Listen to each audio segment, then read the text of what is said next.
Hi, I'm Jessie Heron, host of Rediscover Your Story, a podcast for marketers who need a break from the everyday learning, but still want to hear from like-minded professionals on all things creative. Today, we're talking with Mark Borison, host of the Jungle Gym podcast, and we're going to get a wild look into his life of podcasting, from sitting in a bathtub full of chili to all of his amazing guests. Let's rediscover Mark's story. Hey, Mark. Hey, Jessie, thanks for having me. Of course, thanks for being here. Okay, so we were just kind of talking off camera, but we actually have a longer history than I ever knew when I first met you. Yeah. So I don't know if you remember first meeting, but it was at the July for Kings 20th anniversary show. That was the very first time we met face to face. And I think it was because I just wanted to comment on how well you were doing as the MC and your awesome wild clothing, which I'm trying to match you wild for wild today. I appreciate that. I love your earrings. And even funnier is, since I was thinking about this, pretty sure this is the same shirt I wore at the July for Kings show. So I came prepared. I don't think so. I think it was actually something else. But either way, that's when we first met. So I feel like let's just start there for a hot minute. Sure. July for Kings. Oh my gosh, what a great group of people. What a great group. So I went to high school with them. Oh, no kidding. Okay, that makes sense. So in those days, I didn't really know them super well. It was right after high school, but I remember they were really close. There was the Latin convention that everybody in high school went to, and they were part of that circle. Yeah. And then at some point I caught them opening for some other band. And then I was like, oh, these guys are from here? Well. And I was a musician at the time myself. So I was definitely got to meet these guys and just pick up a few pointers. And oh my God, that 20th anniversary show was so much fun. Yeah. So for everybody listening, so this was a 20th anniversary show for July for Kings, which was a band that I knew from my high school, Fenwick High School, Bishop Fenwick. And those guys all graduated, but one of my very good friends, Andrea, shout out to Andrea. Oh. She married Sam, that's so the cool. drummer, Sam DeBrose, who owns the Fireside Pizza place here in Cincinnati. Good. Oh my gosh. Yeah, Don't even get me started. That new pepperoni special, Sam. I love you for it. I know, exactly. Yeah, thank you, Sam, for all of your delicious food and half off wine on Wednesdays. Yeah. But I'm here for a deal. I'm here for that That's too. actually why I came today to do the show. So we can go to Fireside afterwards. Yeah. But growing up with them is kind of like the band, right? You would have a talent show at school and it's okay, fuck off. They're obviously going to win this. Right. But kind of that 20th anniversary, there were so many people there. It was so much energy. It was just super fun to see everybody again. And that's where we met. So it was a really cool time. And, I guess, and maybe we didn't even mention this, but they were signed to a major label. They were doing big things in the early 2000s. And it was just, for me, I'm not from Cincinnati originally, and I feel to this day struggle to integrate with Cincinnati culture a little bit to a certain extent. But it was really refreshing for me, somebody who had spent all of his life once he moved here, hearing Mark Entertainment in Cincinnati, good luck, and that kind of tone. Then meet these kids, right, who are maybe just a couple years older than me, that went and signed to a major label. And that's what I was trying to do with my career. And I was like, oh, this is inspiring. So it was really cool to have these people that were just so open with me at a time when I really needed somebody to be hey, Mark, no, this is totally possible. You just have to be good at what you do, Yeah. And you can kind of embrace Cincinnati and embrace entertainment and look at where we are today. I mean, you are everywhere. Anybody that I mentioned, oh yeah, we're going to have Mark Borison on the podcast was wow, that's amazing. How'd you snag that guest? I was well, over Instagram. Yeah, exactly. I stopped him outside the restroom at the Woodward Theater. Right, exactly.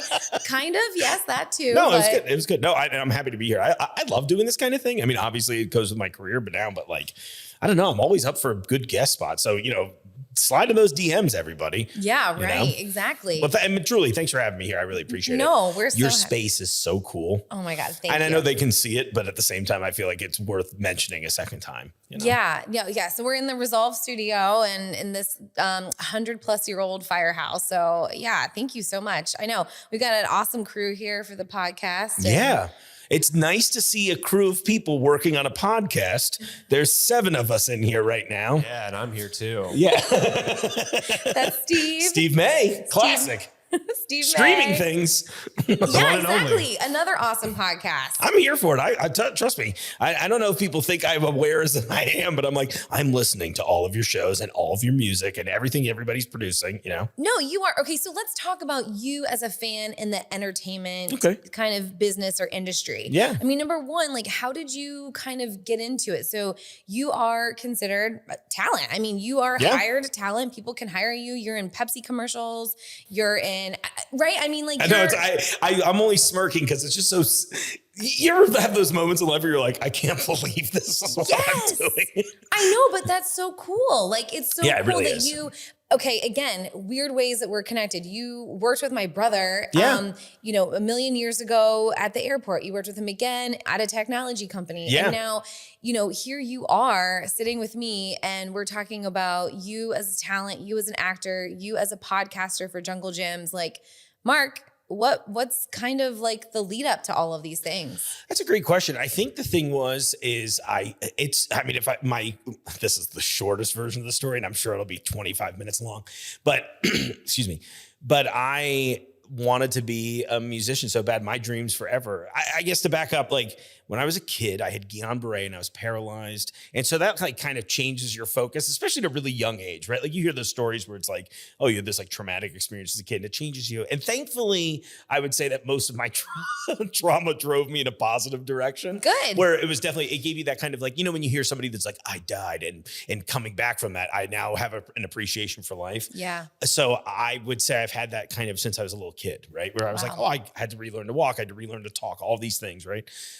So leading into that, it just pushed me into this, like, I wanted to do something grand my whole life. And during that era, I'm watching all these rock stars. It's the late 80s. So like the industry is a very weird place, but in a cool way, right? It's a lot of unique personalities that really spoke to me. And so I'm going MTV, right? Oh my MTV, gosh. VH1, I think about, all those like old, I really think back to a lot of those MTV VJs. And like, I was like a big Van Halen kid growing up. So I see guys like David Lee Roth jump kicking and stuff. I was like, all right, I need spandex. I need some jump kicks. So I get into physical therapy and doing martial arts. I spent most of my life doing that. But it's like all these things corralled me into like learning little aspects of like discipline and stuff like that. And I wanted to be a musician so bad, just inspired by all those. So I started writing songs for a long time. And I had a couple close calls. I had like so many of those band close calls where we're like, oh, we got the shot at the big time, boys. But then the band would break up. Sure. And so eventually I took that, you know, I again tried to keep it on a positive note where I was like, I can definitely rely on myself. I know I'm driven, and we're young, you know, we're in our early 20s at this point. I was like, I get it. Not everybody's going to be on board for this. And I just kept running. I was like, well, I'm sorry that they're not on board for this, but how do I get to where I want to be? Yep. And I had this whole idea of, I was like, all right, I'm at point A right now. I kind of know what point Z is. And I was like, if I could find this end goal, or at least a ballpark one, I was like, let's stitch the way. So I just kind of brute forced my way in, right? Like after music, I'm sitting there. I did like a very, very, very short stint on American Idol in 2009. Like, wait, what? I didn't know this. I never talk about it because like it was like at a time where it's hard to find some of the footage, and I did not get very far, to be very clear. But it was like I joke with everybody. I was like, you pretty much, to win on that show, you either have to be like the worst singer in a terrible costume, or you have to be like top 3%. And while I think I have a great voice, I know I'm not a top 3% singer. Okay, right? so fun fact, I had a reality TV show stint. Did you really? As well, yes. Mine was not as popular as American Idol, I will tell you. It was called reality racing. That sounds fun. It was what kind of racing? Sprint car racing. What does that even mean? NASCAR. Like you have to like learn how to mechanically use a NASCAR. And then they were gonna like so there was a whole audition here in Cincinnati. There were auditions all over. There was an audition in Cincinnati. I dressed up like Ricky Bobby, like Talladega Nights. Of course, right? Had all the sayings all over my body. And tried out for this reality show. My goal was to be on like Survivor. Yeah. Why? I don't know. I really actually wanted to be on Big Brother, like Big Brother. Oh, sure. But reality racing, sure. It ended up that like we had a party at Brazen Head. Do you remember Brazen Head in Westchester? Oh my gosh, yeah. Okay, that's where I'm taking you back. That's the era. Yeah, right. There was a party at Brazen Head to like send me off because I was going on the show. Yeah. My boss at the time like bought stocks in the show, like shares of stock. People bought clothing. Oh my God, it tanked. Mark, it tanked. It sounds like a way better show than American Idol. I'm like infinitely more interested. I had to like do a little bit of training on like the stock cars and like met with someone who like personally helped me, but then totally tanked. But oh my gosh. So I didn't actually go through that because I was like, it's tanking. Yeah, Steve, pull that clip. Yeah. Steve, can you find reality racing? We don't have that. I'm sorry. For me on the Idol thing, it was like I barely made it into B-roll, right? And you spend like weeks singing for producers, and I'm just like, all right, here's like because I was in Louisville. It was just and that wasn't a goal. That was just like one of those things where I was like, the band broke up. I just had the single do pretty well on a bunch of radio stations around the country. I'm like, I have to strike while the iron's hot. Yeah. And I think something. And network too. You have to network with people. Absolutely. Yeah. Well, in thinking about it, I find so frequently with creatives that we're often discouraged after one no or one little bit of adversity. Mm-hmm. And I thankfully learned at an early age of like, you can't stop. And I think that's a big thing, right? Yep. I think so many of the people I came up with, I'm thinking at this point now, we're talking like Idol was like 2009, so I remember like 2010 and beyond. I was just like, where do I go next? So I got a little radio gig up in Hamilton for a little while. Cool, yeah. And then at that point, I was just like, oh, I don't really like this. It doesn't pay very well. Me and the station owner did not get along very well. Creative differences. Exactly. That's what we call it. I was like, whatever. Yeah, right. That's what we call it in the biz. Creative differences. Well, and then after that, I just went and I was like, I'm going to find a talent agent. I had a professor at UC forever. He's like, Mark, you need an agent. But I didn't have I had nothing on paper. It was like I hadn't really done any acting. I hadn't done any performance stuff outside of like some videos in high school and that kind of stuff, which don't count, right? And I kind of actually, here's a good story. Here's how I got my talent agent. I was referred to my agent. He said no because I had no skills. And then I accidentally ran into him at a beer event at the no longer existing Rivertown Brewing. I had a couple drinks in me beforehand. And I'm like snarky and sarcastic normally anyway, but you can imagine with a couple extra beers in me, I'm like even more confident about it. Yeah, the extra snarky. Oh yeah, for sure. And somebody introduced me to him. I was like, oh no, I don't want to meet this guy. He said he's too good to meet me.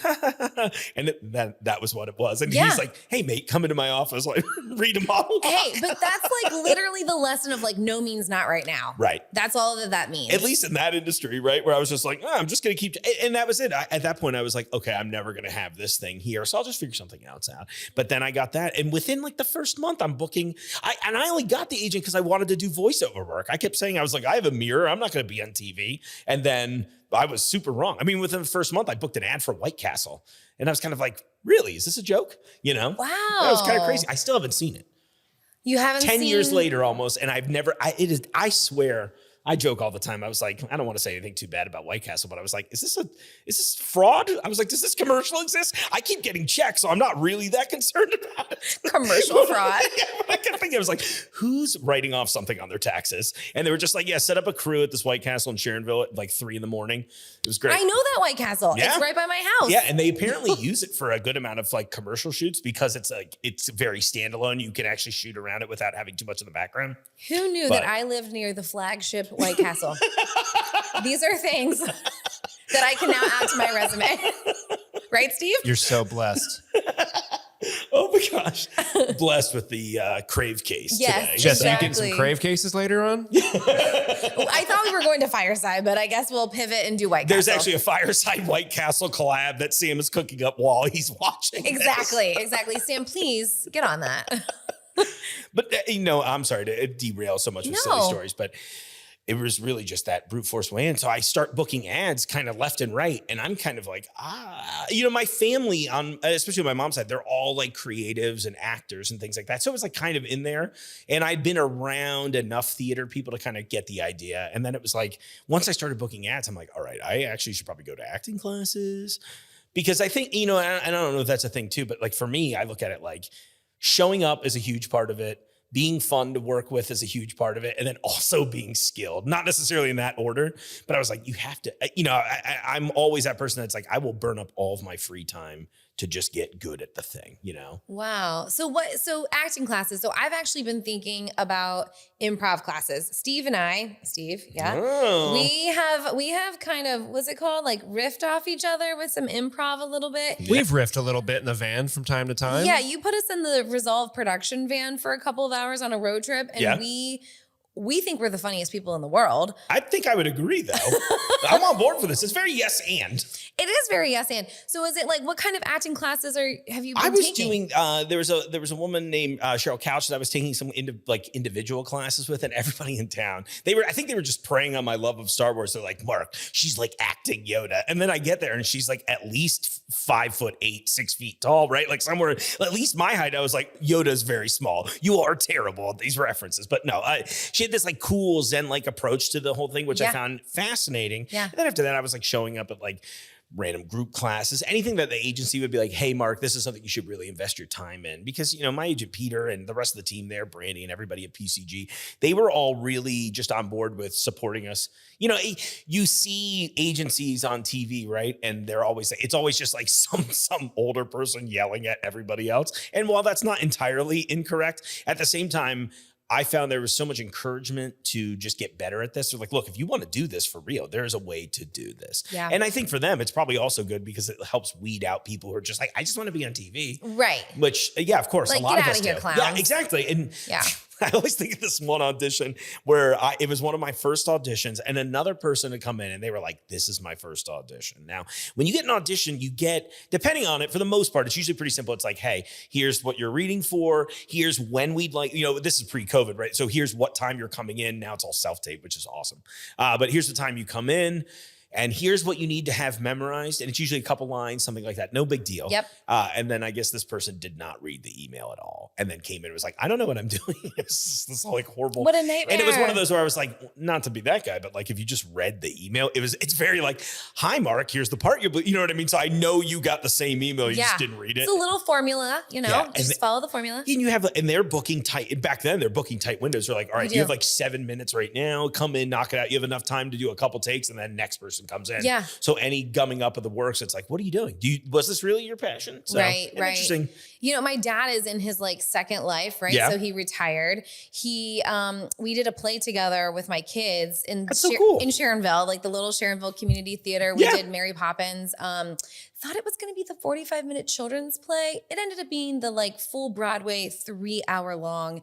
Get fucked. So long, so hard. Extended edition. Extended edition. My dad was Mr. Banks. Oh, that's so Shout cool, out though. to John Wenstrup. He did such a great job. But he signed up with a talent agency after he retired, and he's been booked a few times.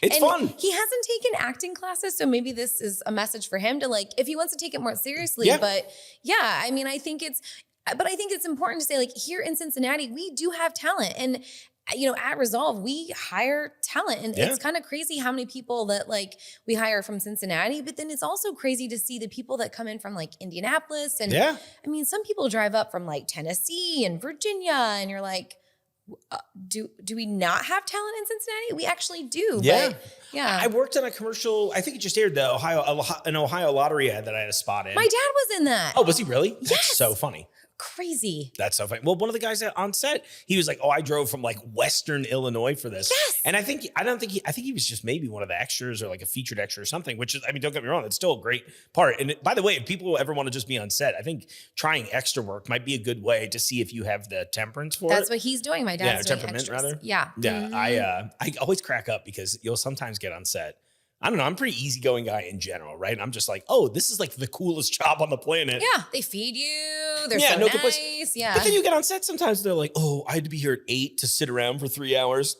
And then they fed me whatever I could dream up. And then I had to wait longer. I was like, do you know what we're doing? Like, this is something that most people would give up anything to go. And we're here in a place that's not known for this kind of work generally. Yep. And you are like the lead in this. Like, maybe just be really happy for what you have in those moments. You're getting paid to sit around and just hang out. Yeah, it's awesome. It's like the best day ever. Are you kidding me? I was like, oh my gosh. Yeah. And they keep bringing me really fancy food. This is awesome. Yeah. And then someone's going to do my hair. Perfect. Sure. Great. This is wild. Exactly. Well, it's like all these things kind of for me culminated, right? Because like I was pushing so hard. I always joke with people that I like in my bands, I was always the least talented member. You know, I joke on my own show now. I'm like, am I even truly the talent, or am I just really a hard worker? Yeah, but let's talk about that. Like, Yeah. so the podcast, Jungle Gyms, again, for people who are outside of Cincinnati, tell us a little bit about Jungle Gyms before we get into the podcast part about it. Yeah, please. Jungle Gyms is like the coolest place in the world, in my opinion. I've always been a longtime foodie. It's 2 locations here in the greater Cincinnati area.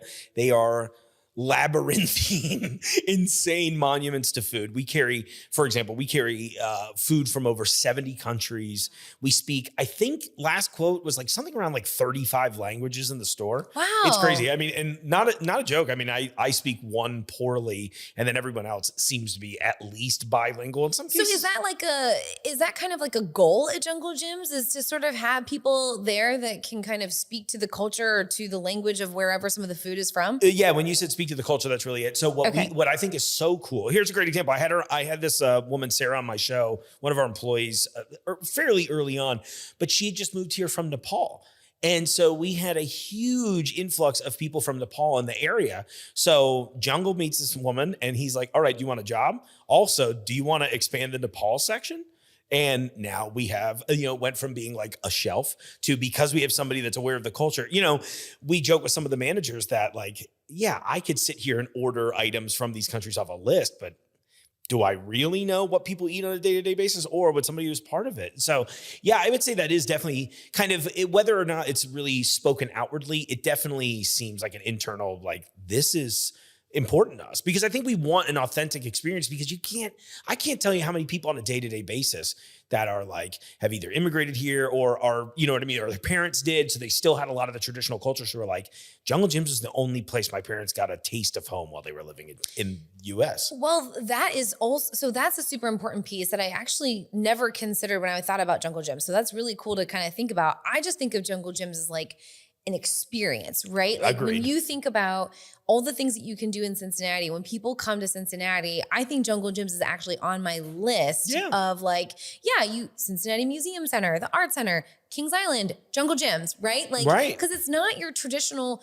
grocery store, it's an experience. And I think that when you walk in, you are literally immersed into this experiential grocery shopping thing. Like, so if you just want to go in to grab a bottle of wine, I mean, you can. Absolutely. But why? When there's all this other crazy stuff too. I mean, I joke with people a lot. I'm like, it's like Walt Disney and Willy Wonka high fives. They're like, let's make a grocery store. It is. I mean, truly, I mean, there's all, from things like, we talk about like the 20-foot tall Campbell's soup can animatronic over American Grocery. And we do have American Groceries, like you said, but yeah, why not get lost in there? I had a couple great notes from our director of development, and his name's Phil. And Phil was like, a few things. We carry something like 3 times or 4 times. Don't quote me on these numbers. Okay. But we carry a large amount more of carts, for example, than a regular grocery store or even a store comparable to its size, right?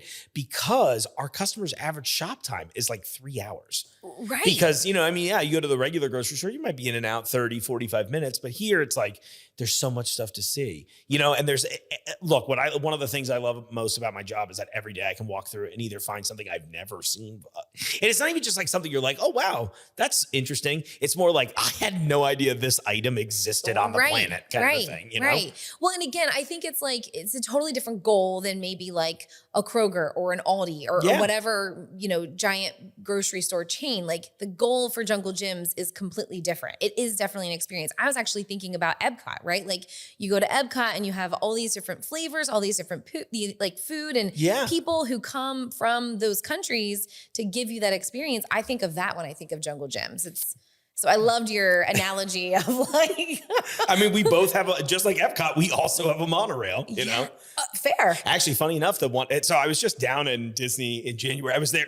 I went to a podcast conference in Orlando. And while I was there, one of my friends was like, I can sneak you in the park. So I was like, let's do it. And so I was making these little TikToks just to compare some of our offerings to some of the international offerings. And I still love Epcot, but I was very impressed to see how much more variety we actually get. I mean, I guess it kind of makes sense compared to a gift shop, but it was kind of magical. But even funnier, our monorail works. And I heard a rumor that the Disney one is about to be shut down permanently. So Joke's on you. Yeah, right. Yeah. Joke's on you. So your monorail works? It really does. We run it for events mostly, so it gets used a lot. Like a lot of people don't know this, is that we have 2 event spaces, and our Oscar Event Center upstairs gets used for weddings all the time. It's beautiful. It's like legitimately one of the nicest event spaces ever. And it would be, you wouldn't assume it just because of how kind of like kitschy and unique the Jungle Gyms, like the rest of the store is as far as like design goes. You go in there and it's gorgeous. I mean, it's like one of the nicest spaces ever. And we have a separate one called the Oscar Station that's on campus, but it's a separate building.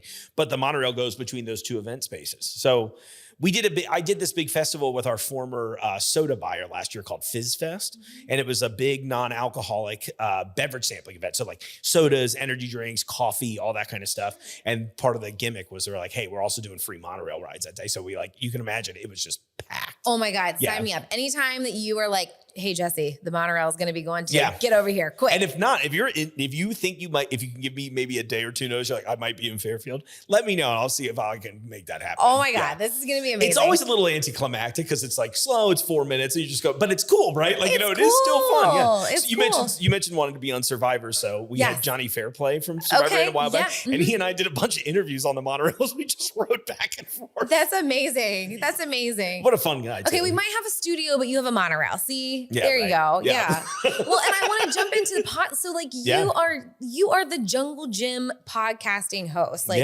how the heck did that like even become a thing? Like how did you land the role? Was it accidental? I love to hear these kind of stories. A little bit of both. I think all of my life is like a little slight preparation, a lot of accidental landing. It's just plant your feet, Mark. You know, the cover of your book, like I think the cover of my book is just the title's like "Who Let You In?" You know. So it's 2020. I had just shot that. You mentioned the Pepsi ad, so I just shot that ad for Pepsi. And for those of you who haven't seen it, they shaved my chest into tiger stripes. They shaved my head into tiger stripes. I was like, yes, please. So around this time, I hear from a friend of mine who's like a marketing guy and now makes a bunch of my clothing. So thank you, Christian. And he hits me up and he's just like, hey man, I heard Jungle Gyms wants to do a show. And I was like, a show? What does that even mean? You know? Right. And he's like, I don't know. He's like, but I think you should reach out to them. So I find this listing. I send him my resume. My resume looks as crazy as my wardrobe does too. Sure. Because I was like, oh, I got to stand out somehow. Sure. And they called me in. And I always love this. I have like a call screening feature on my phone. So Jungle's assistant calls me and it like shows on screen what's going on. And she's just like, what the fuck is this? Because she's like talking to Rowan. She's like, oh, I don't like this already. And I'm just scrambling to answer the phone. Right. Because I was like, oh, this might be a spam call. I don't know. Yeah. I was like off to a good start. Well, they invite me in and they kind of just, what's really cool. This is a secret sauce thing of Jungle Gyms. And I don't think they'll be mad at me for saying this, but like, I don't know that they would say it this way, but I'll say that this way. I sometimes feel like Jungle doesn't own a grocery store so much as he owns a mall. And what I mean is that he owns this building. We all, as like these department managers, kind of act as mall tenants, right? So it's like, yeah, we're not like investing in the same way a traditional business would, but at the same time, it's like, all right, you're responsible for whatever you're responsible for, and you check it with Jungle. That's the system, right? So I bring that up because everybody that runs a department is a unique weirdo like me, right? There is someone that's like, oh, you want to talk about the toys? Oh, wait till you talk to Jeffrey in toys. Jeffrey knows everything about toys. He can tell you stuff that's coming out. He can tell you all, like, oh, by the way, here's where the Kenner plant was in Cincinnati. And this is why, that kind of stuff. So it's almost like historians and like these people who have like all this knowledge about like a niche. That's not a problem. That's awesome. No, I think it's the reason that it makes the store so special, and that, obviously other grocery stores are not designed to be that way. But what's kind of cool is that we have this huge place that's also kind of like a specialty store. So that was sort of the same thing for me. So I'm coming into this interview and they're like, well, what do you want to do? And I'm like, what do you mean? And I've worked in corporate my whole life. My whole life has been like, Mark, here's a box. I swear to God, if you don't step out of that box, you know what I mean? And it was always stay in your damn lane, Mark. Yeah, and it was, and like, look, and I was always like, I felt safe and kind and all this stuff. But like, you run into that, and as a creative person, you're sometimes like, is this a trap? Yeah. Back to Star Wars. Yeah, exactly. Is this a trap? You're right. And now it's like flipped. I tell them all the time. I was like, listen, guys, it really took me like a year plus. I've not even been there 2 years now, but it was like, it took that first year plus to really just get to a point to be like, oh, whereas most jobs would be like, Mark, what are you doing? You're doing what today on the show? So you feel a sense of ownership now, truly. Right? I mean, you have to feel a sense of ownership. I saw you in a bathtub of Skyline chili. Yeah. Gold Mark, Star. Sorry. No, sorry, it's okay. Yeah, you're right. We tried Skyline, but Okay, Gold Star. fair enough. That's an off-air story.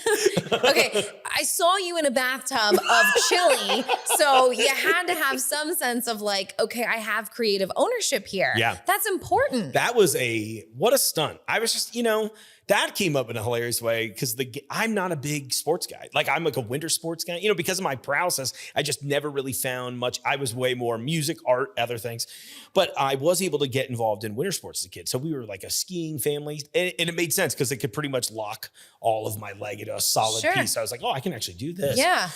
So the night of this, it was one of the Bengals championships games. My mom's a big fan. Okay. But I don't follow, right? Okay. And so that same night, it's like the X Games finals, right? And they were doing like the US Super Pipe finals. And I'm watching and having a great time. And I get this message from my mom. She's like, Mark, I can swear, right? We've been swearing this whole time. I just want to be sure. She's like, yeah. Mark, we fucking won. And I was like, and I'm sitting there reading this like, who's we? We. I was like, it's kind of an individual sport, Mom. I'm like, yeah, you're also watching the Super Pipe finals. I was so confused. I was like, what are you talking about? And she's just like, the Bengals won. I was like, oh. So I get online, I make a quick joke about it. I was like, oh, I've lived in Cincinnati long enough to see a Bengals win. I guess I finally get to bathe in Cincinnati chili. Well, that post blows up. The chili companies get involved. The whole thing's a mess. Now, mind you, Jungle's out of town at this time. So, and I've only worked for the company. Like I've known them since 2020 because we consulted on, designing the room, building the space, creating everything about it. Because they really, again, freedom was the number one. I really got a lot of just authority to do all this. Yeah. But you can imagine still, and Jungle's cool. Everybody at the company has been really cool with me, but it was still a little nerve wracking early on, like 3-4 months into the job being like, hey, Jungle, hope your vacation's going well. Listen, I made a joke on the internet and now it's out of control. Is it okay if I do this stunt in the store? And the pause, which I'm sure was just like a split second, but for me was an eternity. Yeah. Yeah, sounds good, babe. Just don't mess up the carpets. And I was like, I love this place. And it was on. So we got a tub sponsorship. Jolly Plumbing came in with a nice tub for me. I'm pretty sure it's on display in their office now. It was wild. You have saran wrap and newspaper around the floor so you don't make a mess. They literally brought, they brought one of the event space carpet rollers. So they literally wrapped the whole office in this plastic wrap. You'll see so you can walk on the carpets without messing it up. And then a bunch of tarps and all that stuff. And the best part of the tub sponsorship, they're like, what do you want? I was like, I want a tub that's comfortable enough to sit in for an hour so I can do this show. And more importantly, I don't want to clean anything afterwards. They're like, yeah, sounds good. So is that like the most wild thing you've done on the show? I think so. I mean, that was just I would say it was like the biggest production. Yeah. Because we're always trying to do weird things and unique things. But for me, I am trying to I call it edutainment, right? Where I'm trying to meet this happy medium of if you listen to the first 50 episodes of the show, right? It is a lot of behind the scenes of the store. It's like, hey, here's how buyers operate, because these are things I'd never worked in the grocery world. Sure. I loved food. I wrote a food blog, all that kind of stuff. And I've done some podcasts before, but I just didn't, I came in, I was like, all right, I have this incredible opportunity, right? We joked earlier about how some days I just wake up and laugh about what my life is. I wake up and I go to a studio in the entrance of a grocery store. Right. And I design with all this crazy psychedelic artwork. And I'm just like, yeah, this is my life now. And all my guitars are there. I've got toys and shit in there. It's insane. Yeah. And every day is just this fun, exciting. I almost lost my train of thought by laughing about how crazy this is.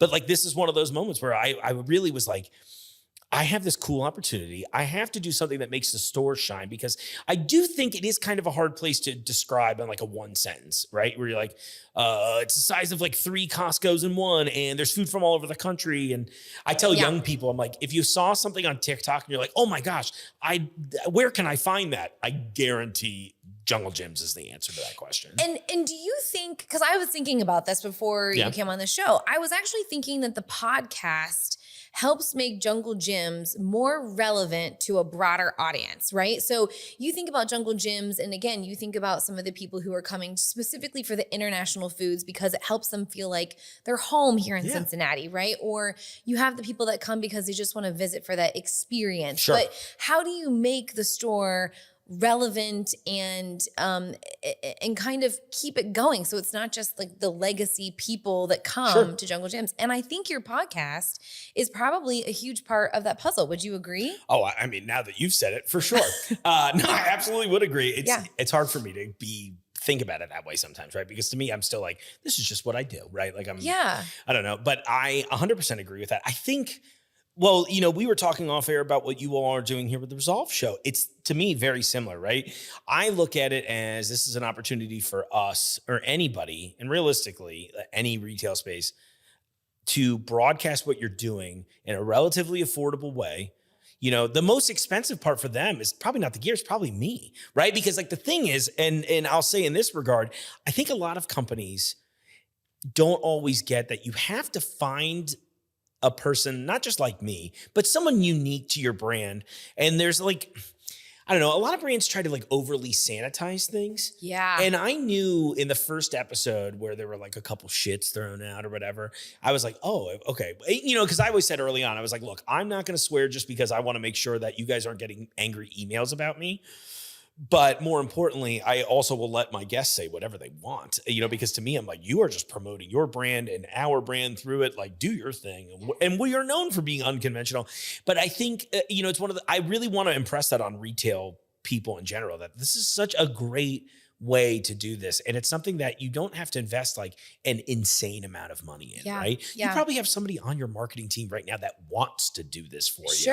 And it's like, hey, listen, and you know, you don't have to do it weekly necessarily. There are times where I'm like, was weekly a good idea, right? You know, but at the same time, I think it's a good way to, you can tell, I mean, look, anything from like, I can go that week, like, hey, tickets to an event we're doing are going up. Hey, here's a couple sales that are running for the next week. And it's just an easy way for a younger audience to be like, oh, here's this. Or it's something I really like. I'm always trying to be like, here's a new product I found. Here's something unique that you've never heard of, but I think you should try.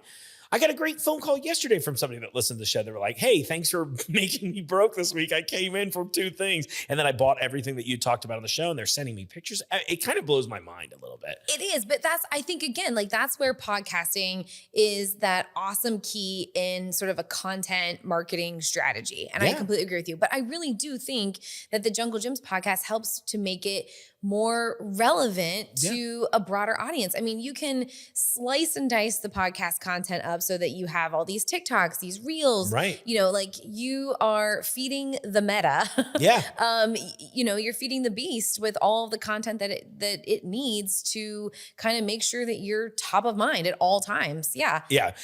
TikTok was an interesting one because so when I got in there, I was just like, all right, we're just doing an audio show. And then pretty early on, I mean, I think I'd pitched this early on, but I imagine they're not a company that usually has any sort of cold feet, but this was totally new to them, right? Like they have a creative team, but they weren't producing content really. You know, when I took over the YouTube channel, it hadn't been used in like 7 years outside of like 1 or 2 little short video ad pieces. But I think that's relevant for people even listening, right? They're like, oh yeah, shit. When was the last time our YouTube channel was touched? Right. I mean, that's a thing.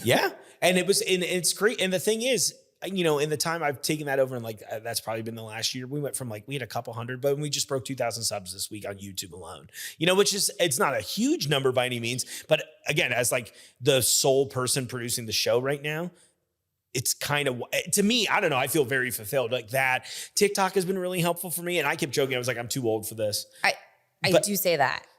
That's not true though. You know, it's like, that's something, that's one of those like weird roadblocks we put on ourselves. Where I'm like, that's not real. And then once I got into it, like, sure, there's some content on there that's not for me, but there is absolutely some that is there for me. And I've had a lot of fun making those. And you know, again, it's tough to explain because I'm kind of mostly doing this alone, right? I occasionally have a little bit of help from one of our guys in creative, Lucky. He's awesome. But there's just so much content to kind of absorb and put out there that it's like, I'm just constant. I vision myself, see myself as like a train, and I'm not just the conductor. I'm also sitting there throwing the coals on the fire at the same time. But I mean, that would be another thing I would recommend for every business. Like, try all these social platforms. Look, it might not work long term, or you might not have the excitement or energy behind it, and that's not really important in my opinion. Because I think, look, again, when I got the TikTok account, I was like, I don't want to do this. And then I was like, oh, I'm an idiot. And now we put on like 50,000 followers, which we get a lot of engagement there. That's you know, great. It's a lot of fun. And it's a crazy thing to see because, and you have to kind of, It expands your reach, right? Exactly. You have to go where the people are. And like, I'm not producing content for Facebook, Instagram, and all this stuff. But you know what the most used social platform is right now? Is TikTok. It's like, go there. Go to YouTube Shorts and start making those. Like you said, cutting those little clips up is so helpful. I mean, I'll release a podcast episode. It does a little bit of damage on YouTube. YouTube's such a hard nut to crack anyway. It is. But YouTube Shorts is not a hard nut to crack. You can put almost anything on there and get a few thousand views, So a relative of mine, which is not hard to find, you throw a rock and you're going to hit a Wenstrup, but a relative of mine, it's the truth. She and I were talking yesterday and she was just telling me the same thing. She's like, Jesse, you really need to do TikTok and YouTube Shorts. That's where you need to push your content. And she runs social media for a major grocery store here in Cincinnati. And I was like, whoever could that be? Yes, God. Okay. I'll take that, as your advice. And I think we're going to try it out here. But I mean, that's kind of the thing that you and I were talking about too. Again, off camera is a little bit like, you're kind of fumbling through the dark a little bit on this. Sure. And I really do think it's progress over perfection. I mean, not only are we just kind of putting out the content, right? You and I are just making the best of what we can and bringing on the people like you to, that I think is just a fabulous guest to have on our show. You. Yeah. But, but I think it's just like, it's just progress over perfection. You just make it what you think it needs to be, have the good content. I really like the way that you said that, kind of like edutainment or however you phrased it, right? Because you want to have fun, but I also want people to like learn something, Exactly, I'll still crack jokes with these companies and whatever, Yeah. I've joked in the show now, we've moved into a phase where I have a lot of like companies and vendors on because like the first, I don't know. I mean, I'm at episode 86 today. Wow, great. And I think really it was like the first 50 episodes. It was like, let's dive into all these cultures. Let's do all this. And I'm sitting there. I'm not just producing, writing, researching, editing, creating the show. I'm also sitting there doing all the analytics and like watching all that to be like, who is listening and why are they listening? And why is this person tuning out? And this, those kinds of things too. So there's like, the information's all there. So you can kind of know. And what always, you mentioned something a minute ago about produce over perfection. Yeah. And what's always so funny to me is that I will spend time on something and I'm like, all right, this is the one. And that does like nothing. And then the stupid thing, this happened a couple of weeks ago where I was trying to make like a nicely produced piece for TikTok and it did okay. And then the next day I walked in and I just kind of waved my phone over a case of these. We had some Jack Daniels, Coca-Cola, like an official Coke branded collab in a can. And that did like 100,000 views instantly. It's the authenticity. Yeah. And I felt like they were both authentic, but you're right. Like the other one is just like, overproduced authenticity. Right. It's like I think they just don't care really, like unless it's like, all right, hey, new product, we got this, and it was like 2 seconds long. I don't know the answers. I just keep swinging wild, and I'm really thankful I work for a company who's just like, Mark, please swing wild all the time. Please please go in and do this podcast to resolve this morning. You know what I mean? Kind of thing. Yeah. And I think, look, I don't know. I keep trying to position myself to be in a place where I'm like, all right, listen, if other companies want to do this, I want to help you too. I want to help you figure this out. And I think one of the things I always like to stress on people is that I think part of the reason our show was so successful so quickly is that Jungle and everybody were like, just do you. Like, and most businesses instead would be like, here's what I want you to talk about. Here's how I want you to talk about it. And I've worked for companies before. They're like, why don't we have 1 million subscribers? I'm like, well, tomorrow. Right. And it's like, one, I don't know if you understand this world the way we do. And also we're doing this content that might not speak to the masses, but we can figure this out. And then, it was that other thing where you have to go, with here, they're just sort of like, wait, what are you doing this week? Oh, sounds good. Okay. Do you think it'll work? I'm like, I'm not sure yet, but we're going to try it. And if it doesn't work, we won't do it again. And they kind of love that, and I'm assuming that happens throughout the store where it's like, oh, here's some random weird new product. We'll get a little of it and see if it moves and then get more if it does. And if it doesn't, well, we'll just chalk this up to a loss. Dude, cheers to the leaders who let the creatives be creative, give them the space to sort of like try things and fail. Honestly, if there's anybody listening out here, I would say just go try it. And if it fails, cool. Fail quick, move on. And do something different. Yeah. Right? I imagine they were scared of this. I mean, they spent a lot of money. They redesigned the entrance of their store around me. It's insane. Again, it's one of those things I was like, why? Right. Because I'm like, I'm just a guy. Because he's ready for something different and ready for something exciting. And I Absolutely. think, again, like, awesome. Like, cheers to Jungle Jim. Yeah. Right. For believing in something cool is going to happen out of this. Yeah. We don't know what, but something cool is going to happen. And I'm sure he was like, if this doesn't work, I'll just bulldoze the space. Right. Right. Or I'll just make it a place that people can tour. Yeah, why not? Make it another experience. It's just such a fun thing. I mean, I've really learned a lot from him already and the whole company, truly. But like a lot of those things where now he's almost kind of ruined me for other potential jobs in life where I'm like, oh, no one's going to give me this creative freedom again. I don't think. I can't imagine anyone would. I imagine if I went to a competitor, they'd just be like, get back in the box. And now I'm like, oh, no, I hate boxes, Yeah, right. Too bad you sit in a box in your studio. But besides that, you hate more boxes. of a fishbowl. I like to. Jungle called me his barracuda, and I was like, I'll take that. It's a fishbowl. Oh my gosh, Mark, we took way too much of your time. I'm sorry. Well, we knew this was going to happen. We're like, we're going to talk forever. No, but I think this is fantastic. Thank you so much for being here. Thank you, Jesse. I really appreciate you having me on here. This is awesome. Space is great. Congratulations on the show launch and everything. You're doing awesome. Thank you. Thanks for being here. Always. Thank you for listening. If you would like to rediscover your own story, please connect with us at any of the links below. My name is Jessie Heron. Thanks for taking a break with me.